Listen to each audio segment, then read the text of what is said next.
pues saludos a todos los que nos ven donde quiera que estén. El tema de hoy es nuestra herencia. Y vamos a leer en Juan capítulo 14 del 1 al 6. Nuestra herencia. ¿Qué herencia tiene el cristiano? Hay algo que nos pertenece. Usted sabe que cuando usted es el hijo del dueño, ¿verdad? Usted tiene una herencia por filiación. Usted no tuvo que trabajar para ganarse eso necesariamente, pero por ser el hijo del dueño, del hacendado, del empresario, pues usted tiene una herencia porque es hijo por filiación, ¿verdad? Pues nosotros tenemos una herencia por filiación, porque somos hijos, ¿verdad? Y dice en Juan capítulo 14, Jesús hablándole a los discípulos, les dice estas palabras, 14 del 1 al 6. Dice Jesús: no se turbe vuestro corazón. ¿Creéis en Dios? Creed también en mí. En la casa de mi Padre muchas moradas hay. Si así no fuera, yo os lo hubiera dicho. Voy pues a preparar lugar para vosotros. Y si me fuere y os prepararé lugar, vendré otra vez y os tomaré a mí mismo, para que donde yo estoy, vosotros también estéis. Y sabéis a dónde voy y sabéis el camino. Le dijo Tomás, uno de los discípulos: Señor, no sabemos a dónde vas. ¿Cómo pues podemos saber el camino? Jesús le dijo: yo soy el camino y la verdad y la vida. Nadie viene al Padre sino por mí. Ese nombre yo soy es el nombre de Jehová, el gran yo soy. Cuando Jesucristo está diciendo yo soy, está utilizando el nombre de Dios. Yo soy el camino, la verdad y la vida. Nadie viene al Padre si no es por mí. Quiere decir, no hay caminos paralelos. Un hermano me decía antes de empezar que tiene un amigo que le dijo: yo tengo que tener un lugarcito en el cielo porque yo le hago bien a la gente, yo no le hago mal a nadie. Y dice que él lo miraba con esa compasión, porque nadie se va a salvar porque le dé regalos, ayude al pobre, al necesitado, porque sea buena gente. Eso dice la Biblia que no es camino de salvación. Es bueno ser misericordioso y compasivo, pero el cielo, dice Jesús, nadie viene al Padre. Y nadie quiere decir nadie, si no es por mí. ¿Ok? Vamos a orar. Padre, gracias por esta palabra. Llévanos de la mano, ayúdanos a entenderla, Señor, en el nombre de Jesús. Amén. Amén.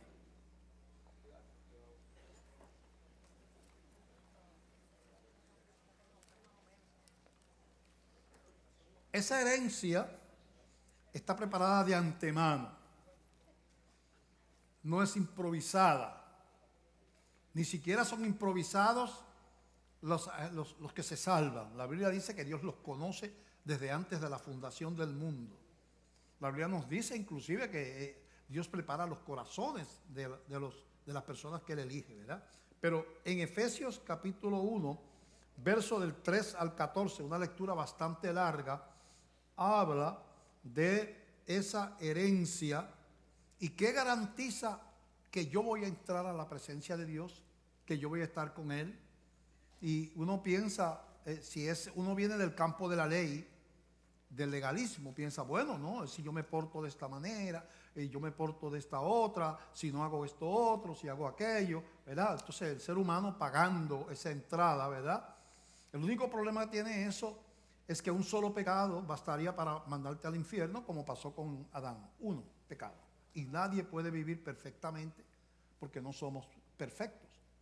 Lo segundo es que ya se intentó entregarle al ser humano la responsabilidad de guardar la santidad para no perder la relación con Dios. Ya se intentó. Y se le dio a un ser humano el control de todas las cosas en la tierra. No conocía el pecado y no pudo guardar una sola ley que se le dio. Así que volver a entregarle al hombre, al ser humano, la responsabilidad de la salvación sería volver a botar, invertir en algo que no es confiable. Dios no lo hizo de esa manera. Dice en Efesios, para que usted entienda cómo Dios lo hizo, que es tan importante, porque hay vidas angustiosas en cristianos que debieran de ser victoriosos. Hay temor en personas que debieran, el perfecto amor de Dios debió haber echado fuera el temor, como dice en Primera de Juan. El perfecto amor de Dios debió haber echado fuera el temor, pero andan en temor. Señor, no vengas todavía, que yo no estoy preparado. Señor, no vengas, porque pues es que tengo estas cositas. Ayer le peleé con la mujer, o esta mañana se me pasó un pensamiento malo, porque cualquier cosa de esa es pecado.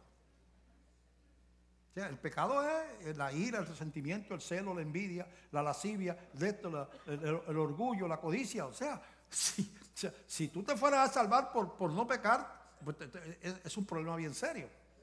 Porque la Biblia dice que justo no hay. Entonces, mira cómo Dios lo establece. Efesios 1, del 3 al 14. Ponga atención, porque es importante que usted forme su teología de una manera correcta. ¿Por qué yo le digo esto? Porque la teología que tenemos en Puerto Rico y en muchos lugares no descansa en la gracia de Dios, sino sigue siendo la misma teología del antiguo pacto, antes de venir Cristo, que dependía del performance, las obras del ser humano. Y nunca ha funcionado eso. Vamos a ver lo que dice aquí. ¿Cómo es que funciona la economía espiritual de Dios? El sistema, le lleva economía, ¿verdad? El sistema de Dios. Dice: bendito sea el Dios y Padre de nuestro Señor Jesucristo, que nos bendijo con toda bendición espiritual en los lugares celestiales en Cristo. Mira ahí, lo primero, según nos escogió en Él antes de la fundación del mundo, para que fuésemos santos y sin mancha delante de Él. Eso no lo escribí yo, eso está escrito en la Biblia. En amor, habiéndonos predestinado, destinado desde antes, quiere decir desde antes, predestinado para ser adoptados hijos suyos por medio de Jesucristo, según el puro afecto de su voluntad. Es una cosa que viene de arriba. Para alabanza de la gloria de su gracia, con la cual nos hizo aceptos en el amado. Entonces es la gracia el camino, es la gracia, ¿verdad? Que es un don inmerecido, un regalo, ¿verdad? Que nos hizo aceptos en el amado. ¿En quién? En Jesús. Tenemos redención por su sangre, el perdón de pecados, según las riquezas de su gracia. Otra vez habla de su gracia, que es un regalo que no se puede pagar, que si fuera pagable ya no es gracia. Lo que requiere salario no es gracia. La gracia no requiere salario, no requiere pago, ¿verdad? Que hizo sobreabundar para con nosotros en toda sabiduría e inteligencia, dándonos a conocer el misterio de su voluntad según su beneplácito, el cual se había propuesto en sí mismo. Eso lo gestó Él, no salió de acá. De reunir todas las cosas en Cristo en la dispensación del cumplimiento de los tiempos, así las que están en los cielos como las que están en la tierra. En Él, en Cristo. Asimismo, tuvimos herencia. Ese es el título del mensaje, nuestra herencia. Habiendo sido predestinados, destinados de antemano, quiere decir eso, conforme al propósito del que hace todas las cosas según el designio de su voluntad, a fin de que seamos para alabanza de su gloria, nosotros, los que primeramente esperábamos en Cristo, se refiere a los hebreos, en Él también vosotros, ahí se refiere a los que no somos judíos, habiendo oído la palabra de verdad, el evangelio de vuestra salvación, y habiendo creído en Él. Mira lo que ocurre cuando uno cree en ese evangelio y cree en Cristo, y ¿verdad? Le entrega la vida.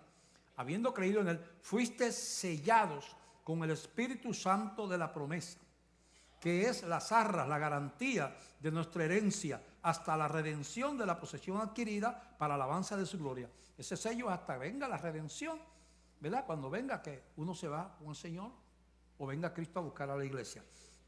Entonces, un cristiano es marcado, sellado con el Espíritu Santo, que es las arras, la garantía. Así que uno es cristiano porque le entregó la vida a Cristo y fue sellado. Y está separado, está escrito su nombre en el libro de la vida. La Biblia dice que los cristianos, le llaman en Juan, a primera de Juan, hijitos míos, se le está escribiendo a cristianos. El que dice que no tiene pecado hace a Dios mentiroso. Vamos a ponerlo en cristianos. El cristiano que dice que no tiene pecado hace a Dios mentiroso. No dice que Él es mentiroso y hace a Dios mentiroso. Entonces, pretender salvarme implicando que yo me voy porque yo no soy pecador, yo soy un mentiroso y le digo a Dios mentiroso porque Dios dice que tú eres pecador. Así que por eso Dios abre la confesión. Estoy sellado, soy hijo de Dios, mi nombre está escrito en el libro de la vida, nadie me puede quitar ese sello, pero como fallo y a Dios no le gusta el pecado, tengo que doblar rodillas y pedirle perdón al Señor cotidianamente. La vida del cristiano debe implicar, en la oración diaria del cristiano debe haber un momento de examen.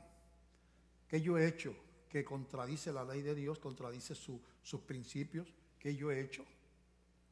No para salvación, sino para perdón de los pecados, ¿verdad? Ya tú tienes una posición, pero no es agradable a Dios que tú camines, ¿verdad? Sin lidiar con tu condición, porque el pecado sigue siendo abominación a Dios. Lo que pasa es que el pecado ya no te puede condenar, porque tú tienes una marca, un sello, tú tienes un título de propiedad, ¿verdad? Cuando uno hace contratos terrenales y va a un abogado para hacer un contrato, un affidavit, pues ahí eso lleva un sello ¿verdad? El sello de ese abogado, ¿verdad? Y tiene la firma, y si hay testigos, pues también firman en ese contrato, y eso le da legitimidad. Cuando un juez da un dictamen en una corte, pues entonces utiliza el sello del tribunal, utiliza la firma del juez, y etcétera, etcétera. Hay unos procesos, yo no soy abogado, pero hay unos procesos que esa marca indica que ese es un veredicto que está legítimamente expresado por ese juez. Así es que en este caso, la marca que dice que tiene el creyente es un sello, pero no es un sello humano, como es el del abogado, como es el del juez. Es el sello de Dios. Es el sello de Dios, ¿verdad? Y entonces, ¿quién puede? Nómbrame una persona que pueda invalidar el sello del Espíritu Santo. Nómbrame un demonio, un diablo, que pueda invalidar el sello del Espíritu Santo. Y yo le voy a decir, entonces, si hay alguien que puede invalidar el sello del Espíritu Santo, entonces tiene más poder que el Espíritu Santo.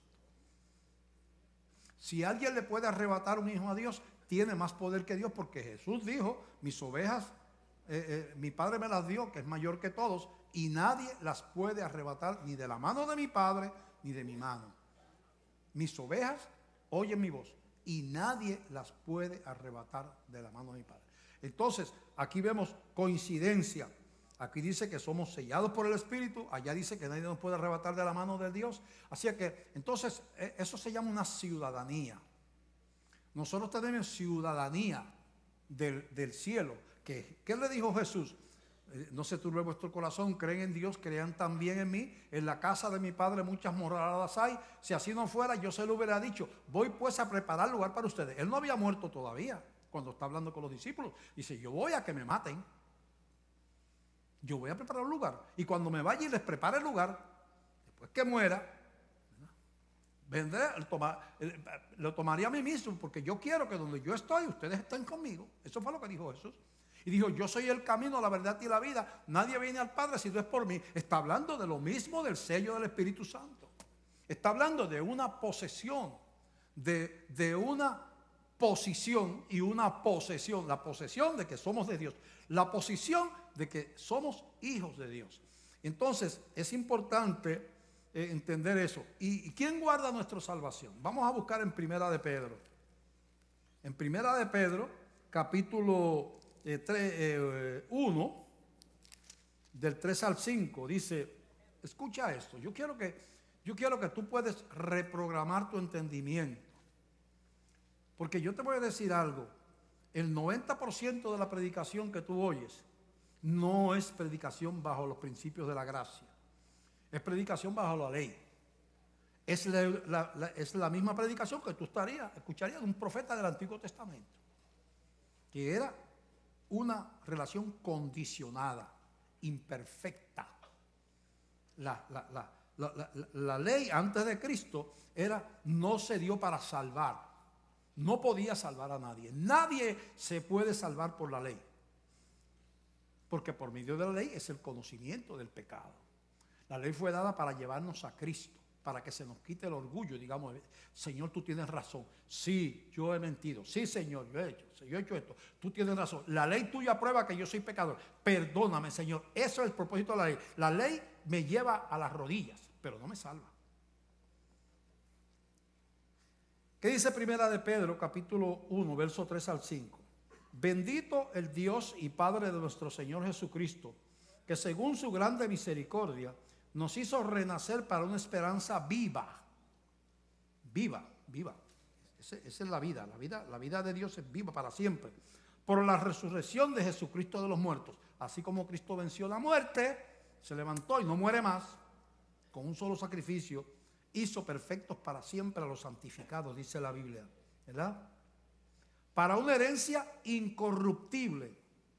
¿Qué quiere decir incorruptible? Algo que no se corrompe. La herencia, lo que recibe, ese sello del Espíritu Santo, es una herencia incorruptible. Si se corrompe y ya no deja de ser y se cae y se pierde, pues no era incorruptible. Si Jesucristo dijo, yo doy vida eterna y no perecerán jamás. Dijo Jesús, si yo perezco después que Dios me da la vida eterna, primero que Cristo es mentiroso, porque me dijo vida eterna, y eterno quiere decir para siempre. Si me dio vida eterna y después me la quita, pues me mintió. Porque si me la quitó ya no era eterna. Así que uno tiene que razonar la Biblia. Uno no puede predicar como papagayo, porque otro lo dijo. Tiene que razonar, ¿verdad? Para una herencia incorruptible, que no se corrompe, incontaminada. Incontaminada. Nosotros cuando llegamos a la gloria, dice la Biblia, llegamos con vestiduras blancas. Todos los creyentes. Porque la inmundicia de esta carne queda atrás. Aquí, en esta carne hay inmundicia, hay corrupción. Pero cuando llegamos allá, llegamos vestiditos de blanco, sin contaminación. ¿Qué es contaminación? Contaminación es cuando, por ejemplo, al agua le cae algo que no pertenece al agua, que lo hace impura. ¿Verdad? Si usted le echa un químico, pues el agua está contaminada con un químico. Le caen heces fecales, está contaminada con heces fecales. ¿Verdad? Así que la herencia es incontaminada. ¿Qué quiere decir eso? Que los cristianos son perfectos. Aquí en la tierra, mira, el que peque así, se queda.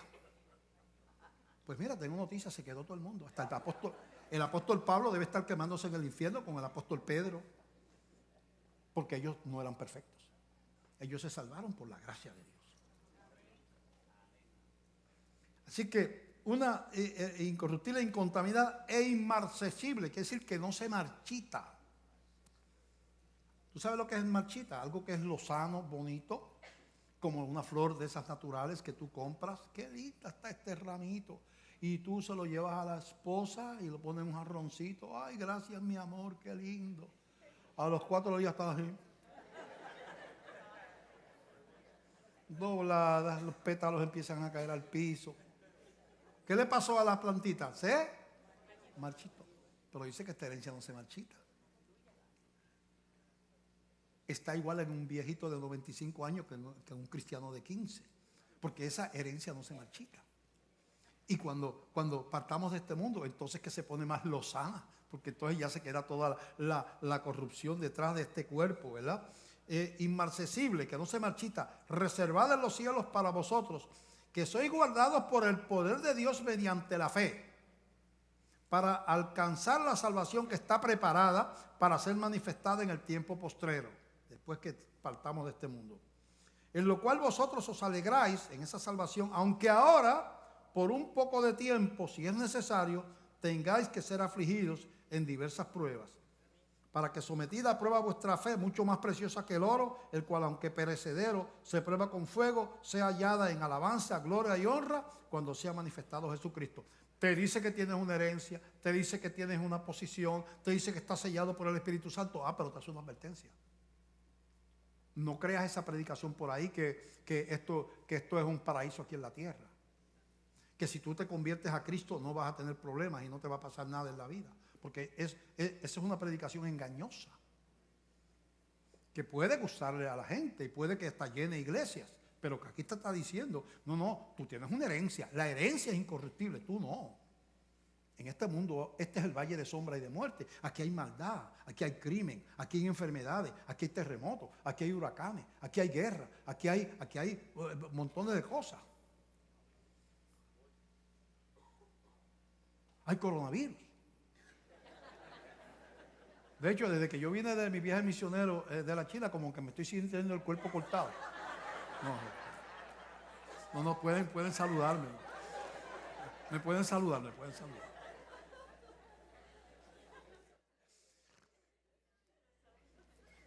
Entonces, hay que entender esa herencia, porque ¿qué me va a sostener a mí cuando esto que dice Pedro venga? A tú que no le has entregado la vida a Cristo, ¿cómo tú enfrentas? Mira, ahora mismo te voy a hablar de algo. Dios no tuvo que enviar o permitir que un asteroide del tamaño de Puerto Rico cayera sobre la tierra y exterminara la vida aquí, o que trastornara la economía del mundo. Ante la soberbia de una raza humana altiva que se burla de la iglesia, que en Puerto Rico se está criminalizando a la iglesia, todo el que matan por ahí es culpa de la iglesia. ¿Ves? Porque la iglesia es la meta de los periódicos y ciertos grupos de sexualidad que no es la que acepta la Biblia, y grupos de feministas que lo que quieren es que cierren las iglesias, que sacar a la iglesia del medio, porque somos una espina clavada en su conciencia y no quieren callar la boca. Pero mira a la altivez del mundo. Dios no le envió un asteroide, un pequeño virito, un virus, que son tan pequeños los virus que no se pueden ver por lentes ópticos, por microscopios ópticos, porque la onda de luz visible es larga. Un poquito la ultravioleta es un poquito más corta, pero ambas obvian al virus. Si esta puntita es el virus, la onda es larga. Entonces, enviándole un rayo de electrones, ese es el microscopio electrónico, eso como no es una onda, le da al virus y eso se proyecta en una pantalla o se saca alguna copia o algo, y entonces se puede ver el virus solamente con ese microscopio electrónico. Y ese pequeño virusito, le digo lo que está pasando y lo que va a pasar, lo que puede pasar si no hay una contestación en los próximos 2 meses. Posiblemente se cierren el 50% de los hoteles del mundo. Posiblemente se caigan la mitad de las compañías de cruceros. Nadie quiere bajar. Posiblemente tengan que cerrar montones de líneas aéreas. Los que suplen a eso, los que le llevan los alimentos a lo de esto, los que viven de los viajes, de lo de esto, lo otro. Si la gente se sigue regando y la gente le coge miedo a ir a los centros comerciales donde haya multitudes, se van a cerrar tiendas y cadenas por montones. Le estoy hablando para que se preparen. Dios quiera que eso se detenga en algún momento o que se encuentre alguna alternativa, ¿verdad? Eso está en las manos de Dios.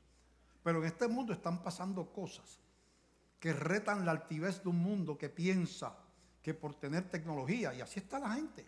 Usted ve con la soberbia que hablan los académicos, toda la iglesia, eso es obsoleto, un chorro de fanáticos locos, y toda la prensa dándonos hasta dentro del pelo, y bueno, tenemos en contra a todo el mundo. Lo único que no está en contra de la iglesia es la iglesia, y parte de la iglesia lo está ya. Que hay iglesia también apóstata. Y Dios está diciendo, yo no tengo que permitir un asteroide.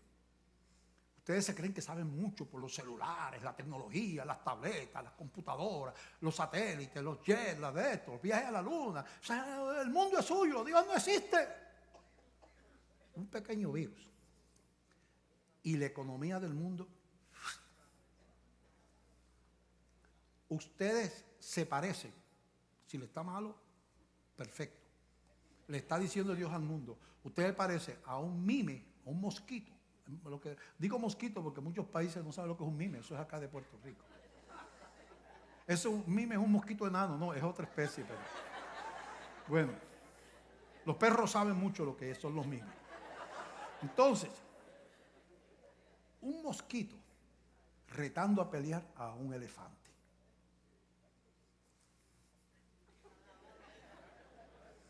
Eso es esta raza humana soberbia que reta a Dios y se declara atea y se declara enemiga de esto, y todos los mandamientos de Dios nos sirven, es lo que nosotros dictemos. La moral cambia todo el tiempo porque nosotros somos árbitros de la moral. ¿Qué es lo último que queremos hacer? Que nos casemos con los perros y con los gatos. Si la iglesia no la aprueba, es que la iglesia es zoofóbica.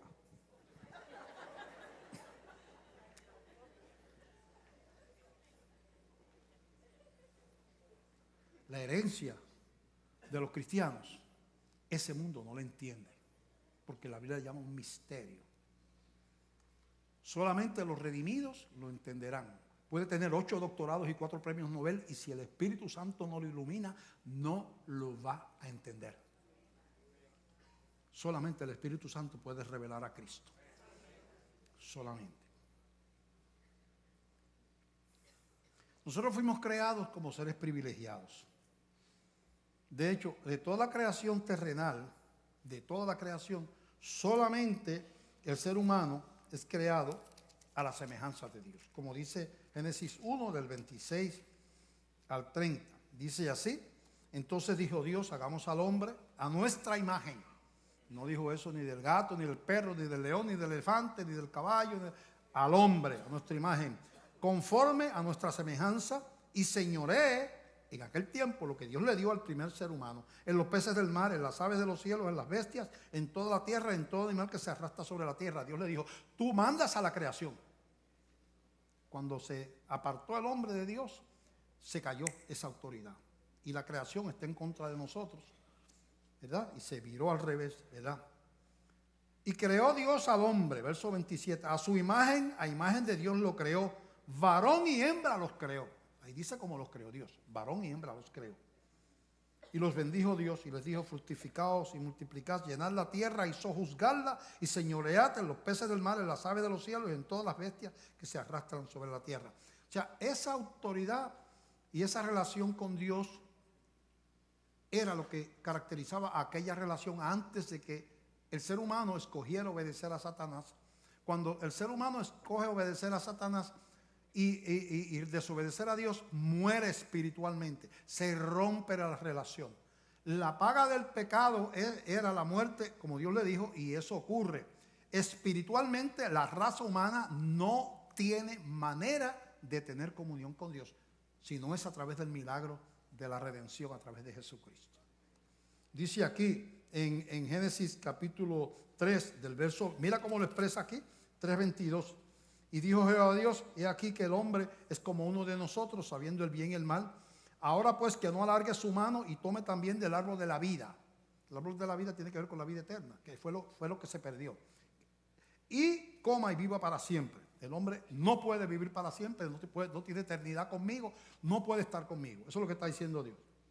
Dice, y viva para siempre. Y lo sacó Jehová del huerto del Edén para que labrase la tierra de que fue tomado.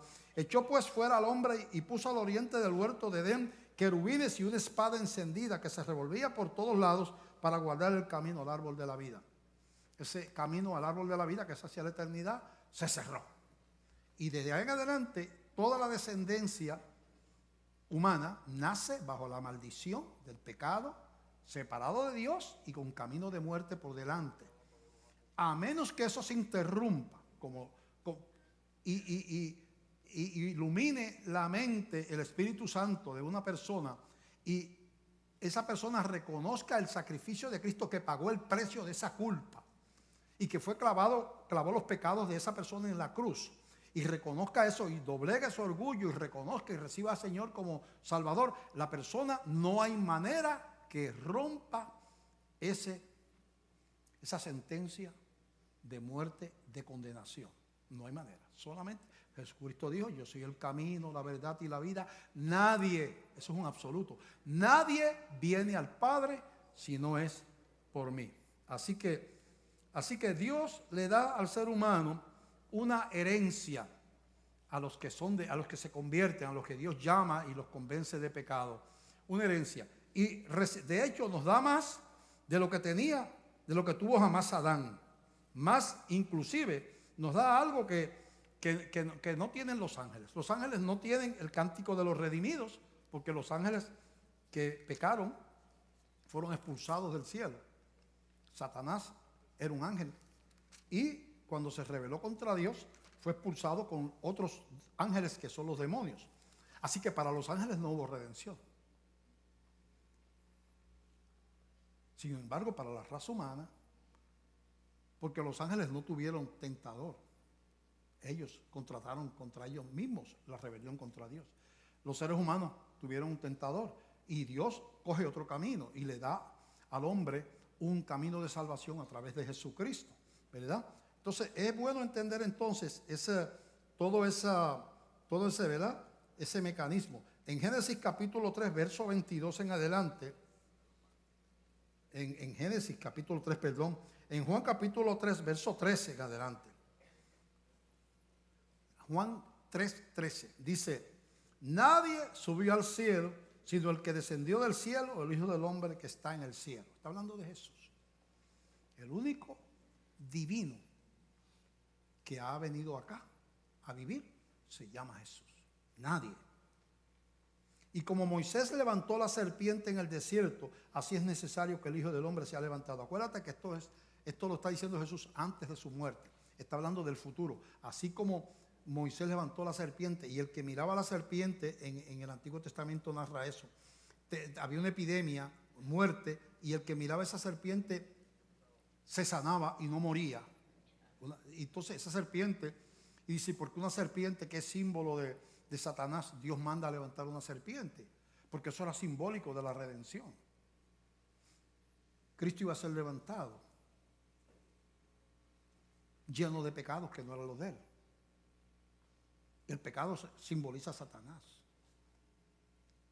Por un momento, la inmundicia de la raza humana estaba sobre aquellos hombros santos. Adulterios, asesinatos de niños, violaciones. Todo estaba sobre los hombros de Jesucristo. No eran los pecados de él, pero eran los nuestros, pero estaba allí. Dice, de la misma manera que el que miraba a la serpiente se sanaba, el que mire a ese Calvario, donde el pecado aparentemente Satanás, yo creo que hubo fiesta en el infierno, porque mira donde tenemos al que decía que era hijo de Dios. Los demonios hicieron un baile, se amanecieron esa noche. Mira lo que hemos hecho con el Hijo de Dios. Está allí colgado, sangrando, con dolor, con sufrimiento, burlándose todo el mundo de él, y fiesta en el infierno. Y la fiesta fue larga, duró un día. Era una orgía, duró 2, duró 3. Pero al tercer día, de momento, aquel sepulcro se empezó a iluminar. Aquellos sudarios que Jesús estaba envuelto se empezaron a desenvolver y a caer al suelo. Jesucristo, el cuerpo de Jesús empezó a brillar. Los ángeles vinieron y acompañaron a Jesús en su resurrección. Tuvo un tiempito caminando por la tierra, apareciéndosele a los discípulos, probando que él, cuando dijo que iba a vencer la muerte, era verdad. La muerte no tenía poder sobre él. Así que eso, cuando miramos, dice ahí, vamos a leer Juan 3:15. Dice, como Moisés levantó la serpiente en el desierto, así es necesario que el Hijo del Hombre sea levantado, para que todo aquel que en él cree no se pierda, mas tenga vida eterna. Así esa resurrección garantiza que el que cree en él tiene también la promesa de una vida resucitada. Porque de tal manera amó Dios al mundo, que ha dado a su Hijo único, unigénito, para que todo aquel que en él cree no se pierda, mas tenga vida eterna. Porque no envió Dios a su Hijo al mundo para condenar al mundo, sino para que el mundo sea salvo por él. El que en él cree no es condenado, pero el que no cree ya ha sido condenado, porque no ha creído en el nombre del unigénito Hijo de Dios. Y esta es la condenación, que la luz vino al mundo y los hombres amaron más las tinieblas que la luz, porque sus obras eran malas. Dios envió la luz al mundo, llamado Jesús. El que en él cree no es condenado, el que no cree ya ha sido condenado. Ya, porque no cree, porque no es de Dios. No puede entender. Si ve el evangelio ridículo, se considera inteligente. Esa es la moda ahora. Los que ven la palabra de Dios obsoleta y ridícula y anticuada y para ignorantes y todas esas cosas, ese es un genio. Porque es que el diablo es un engañador perfecto y le seduce, pues, y como están apresados y no tienen iluminación del Espíritu, pues esas son las obras del diablo en ellos. Bueno, entonces, ¿qué estamos hablando? Que Dios establece un camino y nos da una herencia, nos sella con el Espíritu Santo, que ya tenemos un hogar preparado, como dice Jesús, una mansión, lugar preparado para nosotros, donde quiere Él que estemos nosotros con Él. Todo eso lo hemos leído. Pero hay algunas cosas que tenemos que aclarar. La realidad es que, por el contrario, este cuerpo no hereda. No puede heredar este cuerpo. La gente que se va a levantar con el Señor, cuando venga la resurrección, no es este cuerpo, es un cuerpo glorificado. Es el mismo cuerpo que van a tener los transformados en el momento, cristianos que van a ser transformados y se unen a los muertos que están resucitando y se encuentran los que viven en ese tiempo cuando Cristo venga a buscar a su iglesia, y los que están en los sepulcros se levantan juntos con el mismo cuerpo glorificado. Un cuerpo glorificado que no tiene que comer, que no tiene tentaciones, que no se envejece. Eso es un cuerpo diferente, ¿verdad? Pero es un cuerpo. Así que vamos a ver lo que dice 1 Corintios, capítulo 15, del verso 47 en adelante. Estamos haciendo un estudio bíblico hoy, así que aprovéchelo. 15, 47 al 54. Explicando lo que es el primer hombre, el Adán, primero, que fue el que nos quitó, nos destruyó la relación con Dios, y el segundo hombre, Jesucristo, que es el que la restituye, ¿verdad? Está comparando el primer Adán con el segundo Adán. A Cristo se le llama el segundo Adán, ¿verdad? Pero ese es el tema. Así también está escrito: fue hecho el primer hombre, Adán, alma viviente.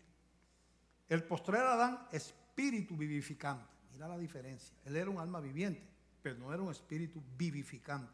Él tenía vida, durante cierto tiempo tuvo vida espiritual con Dios, pero no podía dar vida. Uno que tiene viviente tiene vida, pero uno vivificante es que vivifica, que tiene una vida que la comparte con otros. ¿Ok? Mira la profundidad. Dice: mas lo espiritual no es primero, sino lo animal, luego lo espiritual. O sea, la parte humana, física, es lo primero. Después viene la parte espiritual, que es lo eterno. El primer hombre es de la tierra, Adán, terrenal. El segundo hombre, que es el Señor, es del cielo. ¿Verdad? Hasta la fecha está claro. ¿Cuál es el terrenal? Tales también los terrenales. Usted lleva en su herencia, usted lleva la herencia adámica. Usted nace con esa herencia. Él es la cabeza federada de la humanidad, Adán. Y usted nace con una sentencia de muerte sobre su cabeza desde que nació.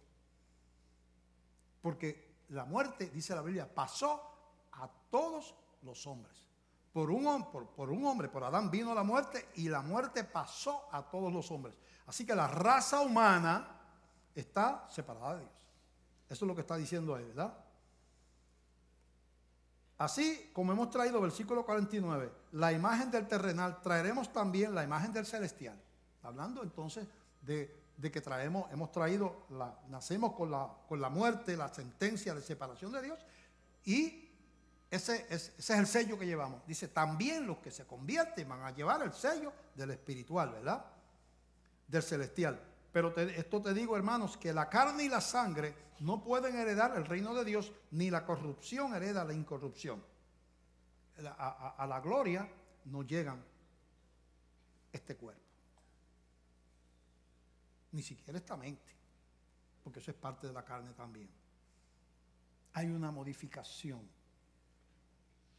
que es esa transformación que habla la Biblia.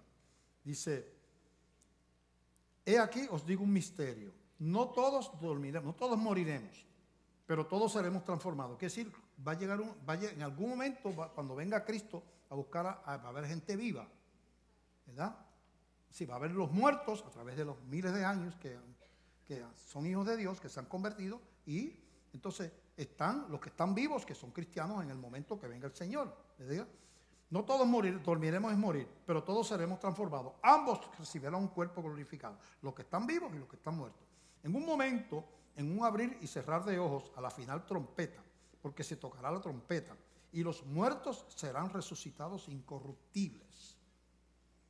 Esa gente de las tumbas, todos los cristianos de la historia, se van a levantar de un cuerpo incorruptible, no como el cuerpo que tenemos aquí en la tierra. Y nosotros, o sea, los que estén vivos, seremos transformados, porque es necesario que esto corruptible se vista de incorrupción y esto mortal se vista de inmortalidad. Así que habla entonces de que ese sello, esa herencia, garantiza esa resurrección a los que son de Jesucristo. Así que eso lleva a un pasaje que a mí me está hermoso, porque es en Apocalipsis. Es en Apocalipsis y habla de que el libro de la vida va a ser abierto. Apocalipsis capítulo 5, del verso 4 en adelante. Y el apóstol Juan ve el libro de la vida, que es donde están escritos los nombres de los redimidos, se llama el libro de la vida, donde aparecen las listas de todos los cristianos, de los millones de cristianos que han vivido a través de la eternidad, y los del Antiguo Testamento que por la fe esperaban un Mesías que no conocían todavía, pero que también se salvan por gracia. Nadie se puede salvar por la ley. Entonces, Juan, en la visión que está teniendo en Apocalipsis del trono de Dios, lo que está pasando allí, está teniendo una visión. El apóstol Juan, que está muy anciano ya, está exiliado en una isla y está teniendo esa visión que es el libro de Apocalipsis. Y él ve el libro de la vida y él quiere que ese libro se abra, porque ahí es que están las listas de los redimidos. Y entonces no hay nadie que lo pueda abrir. Y ahí es que empieza la narración. Vamos a ver, en Apocalipsis capítulo 5, 4. Dice, y lloraba yo mucho, escribe el apóstol Juan, porque no había hallado ninguno digno de abrir el libro, ni de leerlo, ni de mirarlo. Si no se abre el libro, no hay redención. Y uno de los ancianos me dijo, no llores, he aquí que el león de la tribu de Judá, la raíz de David, ha vencido para abrir el libro y desatar sus 7 sellos. ¿Quién es ese? Jesús. Y miré y vi que en medio del trono y de los 4 seres vivientes y en medio de los ancianos estaba en pie un cordero como sacrificado, como inmolado y sacrificado, que tenía 7 cuernos y 7 ojos, los cuales son los 7 espíritus de Dios enviados por toda la tierra. Y vino y tomó el libro, ese cordero, así se llama Jesús, el cordero inmolado, sacrificado. Y vino y tomó el libro de la mano derecha del que estaba sentado en el trono. Y cuando hubo tomado el libro, los 4 seres vivientes y los 24 ancianos se postraron delante del cordero, delante de Jesús, y todos tenían arpas y copas de oro llenas de incienso, que son las oraciones de los santos. Y cantaban un nuevo cántico diciendo, digno eres de tomar el libro y de abrir sus sellos, porque tú fuiste inmolado, sacrificado, y con tu sangre nos has redimido para Dios de todo linaje y lengua y pueblo y nación. Y nos has hecho para nuestro Dios reyes y sacerdotes y reinaremos sobre la tierra. Aleluya. Aleluya. Aleluya.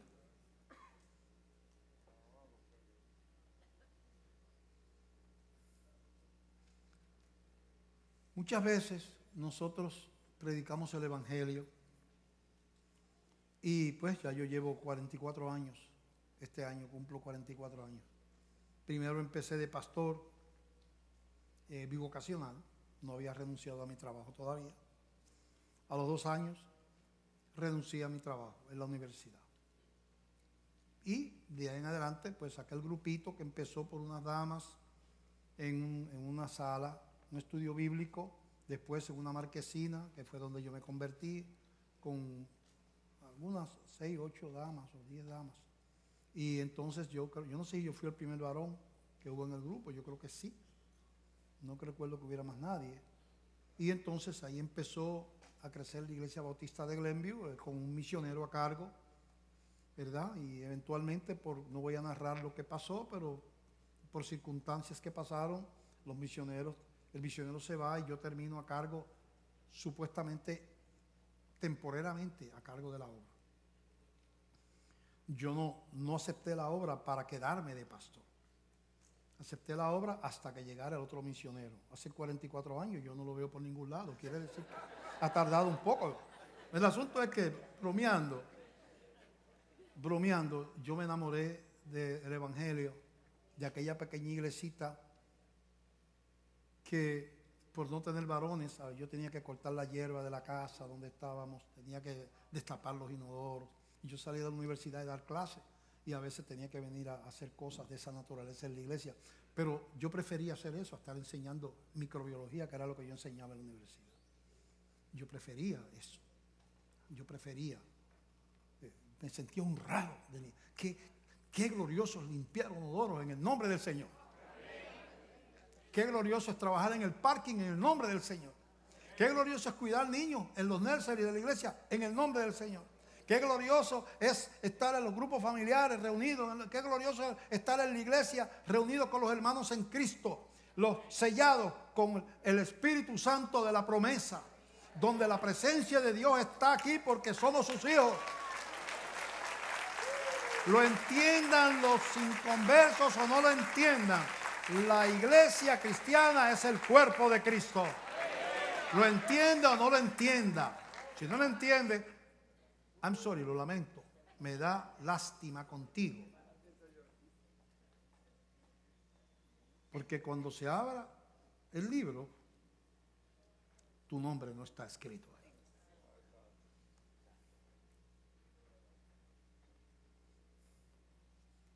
Y el otro lado, dice la Biblia, se oye el lloro y el crujir de dientes. Le llama lugar de tormentos. ¿Sabe lo que es crujir de dientes? Es un dolor tan intenso que la gente rechina. Se oyen los dientes de la gente rechinando del dolor. No por una semana, no por un mes, no por 25 años, no por 800 años, no por 5000 años, sino así como la vida en la gloria es eterna, la muerte en el infierno es eterna también. Y la única diferencia es qué tú haces con Jesús. ¿Qué tú haces con Jesús? ¿Qué tú le vas a decir al Padre cuando Él te haga esa misma pregunta? Yo sufrí mucho viendo a ustedes golpear a mi hijo, clavándole clavos, dándole latigazos, escupiéndola, dándole bofetadas. Fue un dolor bien grande para mí, pero yo lo hice por amor a ustedes. Con esa muerte Él estaba pagando el precio de que ustedes estuvieran aquí conmigo. ¿Qué tú hiciste con mi hijo Jesús? Oh Dios, yo no tuve tiempo, yo tenía otros planes. Señor, lo que pasa es que yo no creí. Bueno, al que yo no le doy fe no cree. Esa es la ley de Dios. Pero no hay nada más. ¿Cuántos caminos? Bueno, uno hacia la gloria, hay dos. Para la gloria, ¿cuántos hay? Pero realmente hay dos. Y estas predicaciones te llevan a ti, que me escuchas, aquí que estás aquí, a una bifurcación. Una Y. Vamos todos hacia la muerte espiritual, hacia el infierno. Todos, porque somos descendientes de Adán. Y ahí delante, de momento, por una predicación, por una circunstancia de tu vida, problema matrimonial, lo que sea, tú tienes que buscar de Dios, deja ver qué está pasando. De momento tú te encuentras, esto es lo que ofrece el mundo. Yo sigo con la humanidad por aquí, me olvido de Jesús, me olvido de su sacrificio, me olvido de lo que le costó aquello. Acá está la gloria eterna, acá está el mundo, acá está la gloria eterna. El camino es más ancho porque ahí uno hace lo que le da la gana. El camino es más estrecho porque yo estoy reconociendo a un Señor. En el mundo no tiene muchos señores, empezando por el diablo. pero tiene el señor de la economía, el señor de esto, el señor del dinero, el señor de los políticos. El señor tiene 50 señores, tiene la gente por ahí. ¿El cristiano tiene cuántos señores? Así que el camino del mundo es más ancho. Yo voy por donde me dé la gana, lo que me dé la gana. No tengo a nadie a darle cuenta. Acá yo estoy reconociendo que Él es mi jefe, que es mi Señor. Y pues que tengo que honrarlo y servirle. Entonces yo estoy en esa y ahí viene una cosa que se llama la obra del Espíritu Santo. Algunos tienen el privilegio de que el Espíritu Santo lo mire, le diga, mira a Jesús. Mira a Jesús. Tú necesitas eso. Yo te estoy llamando a ti. Y los demás siguen por allá, la mayoría. Y tú coges un camino que es el camino del sello del Espíritu Santo, de la redención y de la salvación. No hay otra manera de tener eternidad con Dios que no sea a través de Jesucristo. Si tú has llegado hasta aquí, yo pregunto, como nos ves por los medios de comunicación, hay gente en los teléfonos. Yo pregunto, ¿habrá aquí alguna persona que todavía no le ha entregado su vida a Cristo? Dios le ha hablado, dice, pastor, yo soy un imperfecto, usted tiene razón. Y yo te digo a ti que yo también lo soy, yo soy pastor, ¿verdad? Pero crees, reconoces tu pecado, te arrepientes, le dices, Señor, perdóname, yo he pecado, yo quiero que tú vengas a mi vida. Y Jesucristo dice, el que a mí viene, yo no le echo fuera. Pero si Dios te habla, responde y reconoce la realidad de tu pecado y pídele al Señor que venga a tu corazón. Hay alguna persona que hoy levanta su mano y dice, pastor, yo quiero comenzar, tengo que aprender muchas cosas, pero yo quiero comenzar una vida con Cristo.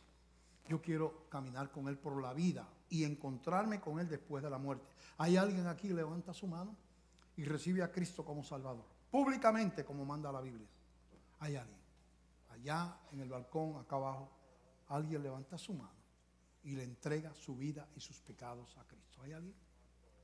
Alguien levanta su mano. No voy a insistir mucho, pero voy a llamar una vez más. Si Dios te ha hablado, la Biblia dice que confieses a Cristo delante de la gente. No dice que te escondas, que lo confieses públicamente.